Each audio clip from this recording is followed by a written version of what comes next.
Some news on the crypto front today. Elon Moy joins us for more on this. And Elon, it's really good to see you. 2 days in person again.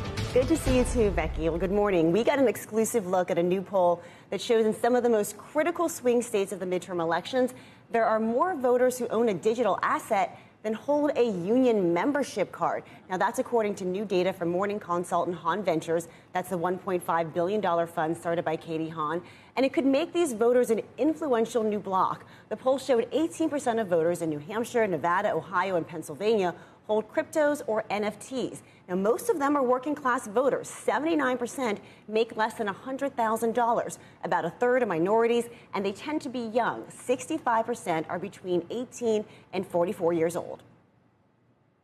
If you're a Democrat and you're looking at this data, right, these are voters who are younger, who are voters of color. Those are the types of voters you really need to turn out and speak to for them to turn out. And if you're a Republican and you're looking at the data out there, these are clearly voters where there's a potential to be able to talk to them about some of these economic anxiety issues.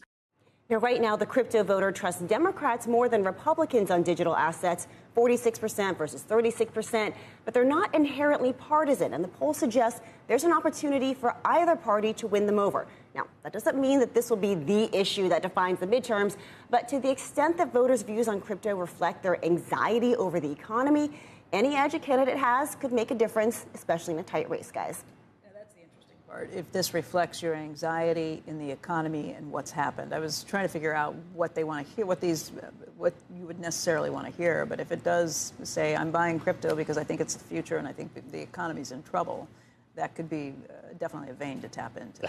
Yeah, absolutely. I mean, I think that just owning an asset doesn't make you part of a special class necessarily, right. But it's what does that asset represent in terms of sentiment? And what the poll showed is that it's this economic anxiety, it's a distrust of sort of big tech and platforms, and some dissatisfaction with the government as well. So these are voters who are kind of looking for a home, and so that's why they could be up for grabs by either Republicans or Democrats if they talk to them the right way.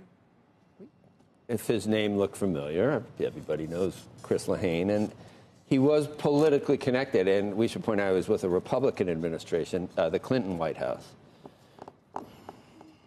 In today's spectrum, perhaps that might seem as well. Yeah. What did I say? Right. Compared I don't know if you were making a joke or not. It's just the way I look at that. No, I'm kidding. And so it's interesting. So I asked him. But he is very connected. He's a Democratic strategist. Yeah, absolutely. And I asked him about that. Back to the strategy of it's the economy, stupid. Right.